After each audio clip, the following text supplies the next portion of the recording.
Hi, Susan McGarry here, and today I'm going to talk about putting bails on your fused glass or other options if you don't want to use a bail. And this I'm showing you on small fused glass pieces, but it can be done on a larger scale, so let's get started. To bail or not to bail? That is the question today. These, of course, are not the only options, but they are some of the more popular choices. And for a majority of what we're working with today, I'm using thin dichroic.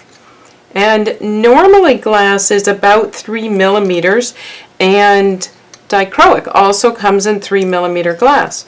But for a majority of our choices today, we're going to be working with 1 or 2 millimeter dichroic glass instead of the 3 millimeter, which is much thicker. And I'll explain why as we go through the choices. We're also going to be using thin, clear, and thin black. So we're using thin on all of them. The main reason is we're doing more than 2 layers. And you know, 2 layers of 3 millimeter glass will equal 6 millimeters. If you do 3 layers of 3 millimeter glass, you will have 9 millimeters of glass, and it will sort of spread and blob out, depending on your firing temperature, right? Okay, so let's set these aside and we'll work with these examples here.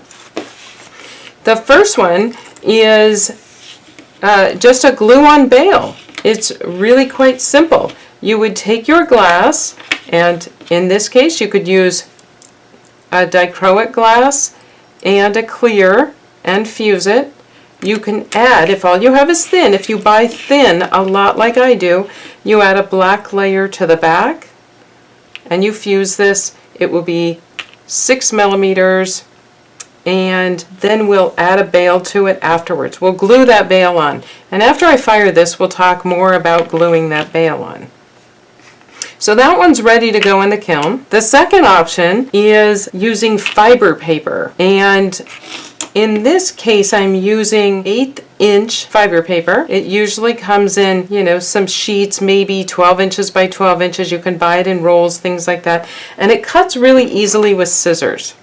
So you just cut off what you need and use it in your pendant. Well, in this case, I'm going to start with thin black on the bottom. I'm going to put my fiber paper on top of it, my dichroic on top of that, and my clear on top of that. What you really want to do is get it to balance in a good place without glue, so it will stay. You have a better chance of it staying where you've placed it. Something like that, that would be ready to fire. Now the reason I've got 3 layers of thin is because I wanted to cap this dichroic in clear. Right, so it would be matte finished if I just did that. 3 millimeters, 3 millimeters. I could do that, but this would be matte finished. I like it shiny, so I cover it in clear, and because I've got that extra layer, I've got to do thin instead of the 3 millimeter. So I'll load that in the kiln. If you were using clear on something like that, and you took a piece of clear dichroic, you don't need to put clear on top. You can just turn it over, right? But now you're going to see that fiber paper. And that may not be a problem if your cord is coordinating with this gap that you're making. Because once this is fired, you're going to pull this out and put your chain in. And so we want to be aware of that.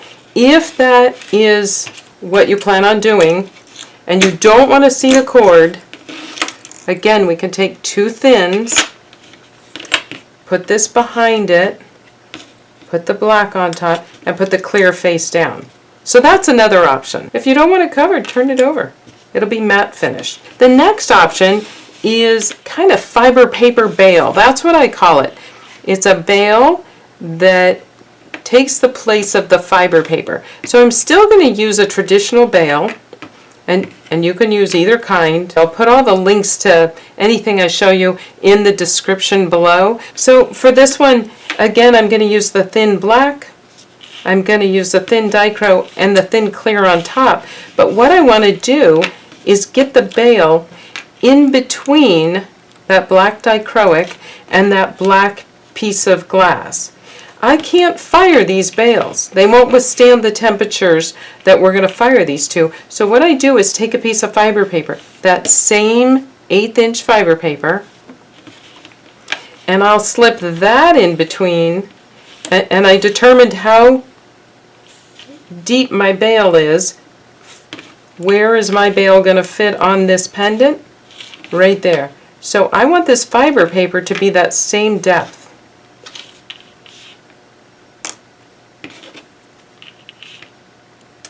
There we go, and that's ready to fire.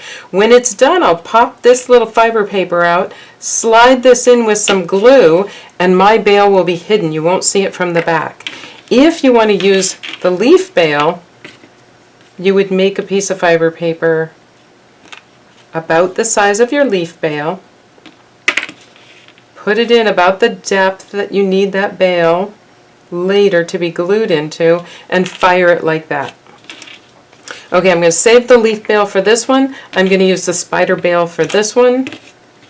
So I will put that in the kiln. Now another option is high fire wire. And this is high temp wire, and it's used for kilns. Of course you can use other wires, but some of them will get brittle. And this is intended for high temperatures at long periods. It's meant for it. So you know it'll stay strong. You buy it in a roll. It's available at all the major glass retailers, and you would nip a little off with your wire cutters and bend it over something like this to get your loop, and then you would put it in your glass. It has a couple of advantages, of course. You can make any size or shape you want. Some of the disadvantages are that they can look sloppy. They don't look very professional because of the shape that we can make. We're kind of limited to our skills and our tools, right? So there is a company that makes these interesting little things. I think they're called handy hangers. Again, the link will be in the description below. And they come in 2 styles. As far as I know, it's only 2 styles. There might be more now. I think this one's called the Finley fusible hanger, and I think this one's called the Ellie fusible hanger. I'll put that in the link. And you get several in a package. And again, they're available from your major glass retailers. And it's already done, and it looks very professional, but you put it between the layers of glass, and you have a nice ring on the top. Now this one sticks out too far, so for this small piece of jewelry, I would use this one. And having that loop or that long wire there, it keeps it from slipping out. If I were going to do the pendant this way, of course it would fit. Okay, so I'm going to fuse this one, the Ellie, in between, and I'll put the clear on top. So that one's ready to go in the kiln. Okay, and now this one. This is snap jewelry. These are just some of the options. So this little piece snaps off, and you will fuse your piece of glass, glue it on here, and then you can snap it onto whatever you have. You can change it, or you can buy a few of these things and then sell different ones. If it's just for yourself, you can buy several of these and make several of these pieces and change it out on a whim. So I want my glass piece to be slightly bigger than the snap piece, right? Because we don't want to see that snap piece. But depending on the piece of jewelry you have, see how this one has black crystals all around it? If I were to make the piece of glass too big, you wouldn't see those black crystals. Or in this case, those little rhinestones. Or in this case, the rhinestones. Or in this case, the rhinestones, right? So you want to see those. So you make a circle that will fit, but not too big. And I did my circle with my circle cutter. This is the Easy Cut circle cutter, and it cuts 1/2 inch circles up to 5 inch diameter circles. And it comes with directions. I just taped them to the back. And again, this is available at all the glass retailers. And they recommend that you grease up the wheel a little bit with some cutting oil. So I've got a little tray here that I cut the end out so it can slip right in. And I just sort of grease up the wheel. There we go. That way it doesn't get all over my fingers. You pick the size circle you want, and I did that by placing this in the center, that snap, and then determining my circle diameter from that. Okay, once I got that, I cut a black circle, I cut a dichroic circle, and I cut a clear circle. That's it. You press down and you push around in a circle. You take your glass cutter and you cut score some relief cuts there. That way when you go to break it out with your breaker, it doesn't break your circle. Oh, this is dichroic glass. I forgot I was cutting it from the back. So there I've got a circle. Now you can take it to the grinder and make it perfect, or you can take your little grozers. There we go. And you just groze a little bit. Now it's got oil on it, so you're going to want to clean it with a paper towel. And now I could make 2 pieces. Since I'm using thin, I'm going to have to put that black on the back. And so I'll make another clear circle and black circle for this one, and I'll have 2 pieces for my snap jewelry.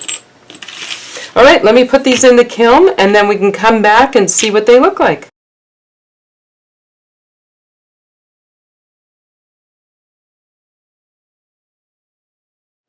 Okay, I fused these pieces at 500 degrees per hour Fahrenheit, so that's 260 Celsius.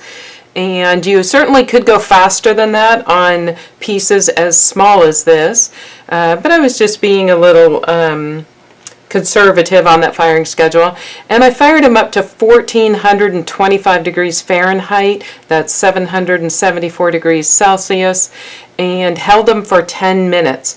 And I certainly didn't even have to go up that high. I could have fused it just a little lower, maybe 1400 degrees Fahrenheit. They turned out pretty well. So now let's finish them off. For this first one, again, it was just those 3 pieces of glass full fused, and I would just glue a bail onto it. So the way I do that is I pick my favorite bail. I'm using the leaf bail on this one, and pick where I want it. I rough that up a little bit with my Dremel on the glass and then glue it.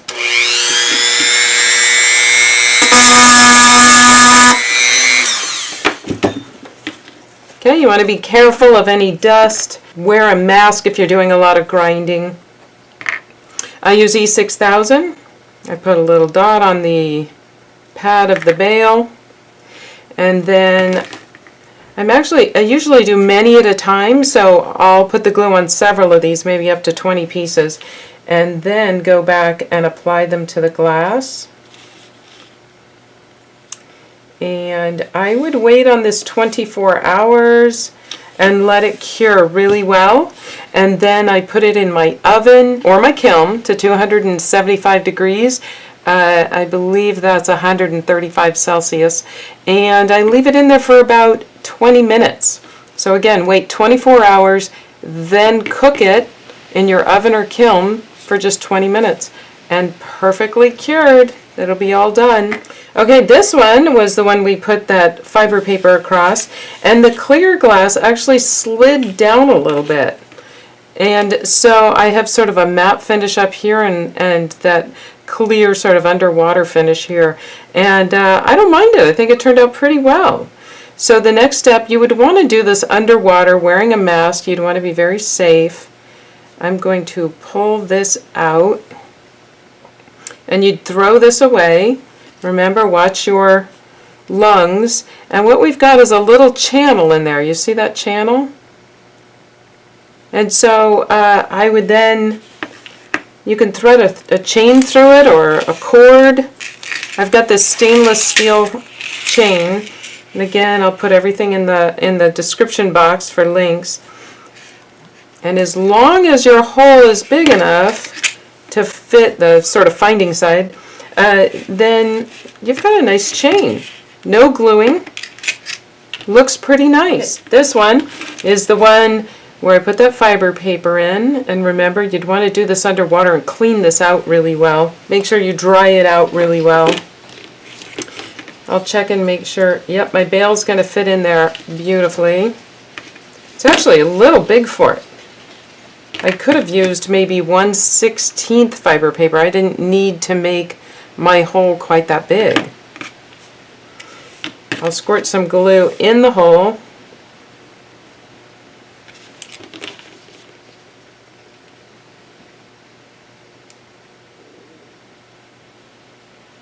Okay, then you have a nice bail on it, but it's not on the back. You don't see it on the back. So that one's done. Again, I would let that cure for 24 hours, then put it in my kiln or oven for the 20 minutes. This is the one where we use that handy hanger. I think this one was called the Ellie fusible hanger. This is the one that had the little curl in it. And so for this, I would use maybe a, let's see, maybe I can use this leather cord, and I think I'd put it in the front. Let's do a little slip knot. And you can leave it just like that, or you can slide this cord up to the top. There you go. And have it hang from there. So either way, I think it looks nice either way. This is kind of nice. So somebody would be wearing it like that. So this one is the one that was the clear, and I put it face down on a piece of thin black, and then put another piece of thin black, and use the handy hanger. I think this one's the Finley, right? It goes straight across, and fused it in sideways. And since I was doing the glass this way, I was able to use that one that had the lines going across. And for this one, I can use a satin cord. And I would do the same process. Let's see, I would go through the front. I like going through the front and then bringing the cord around to the front again. And I get that nice sort of finished look instead of this. I feel like that looks like the back of the knot. This looks like the front of it. So I like doing it this way. For this one, I can either add the hook and, you know, the lobster claw clasp and the chain to it with some jewelry findings, or I can just do a slip knot. I can also do a slide if I make the cord longer. Look at one of my previous broadcasts and you'll see how we did the slide necklace for the cords. Okay, so that one's done. This is that snap. You remember I made circles in dichroic glass, clear and black, and then fuse those, and then I would do the same process. I would grind a little bit on this one.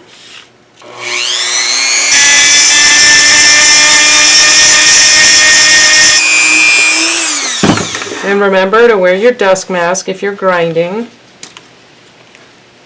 Add some glue to the finding.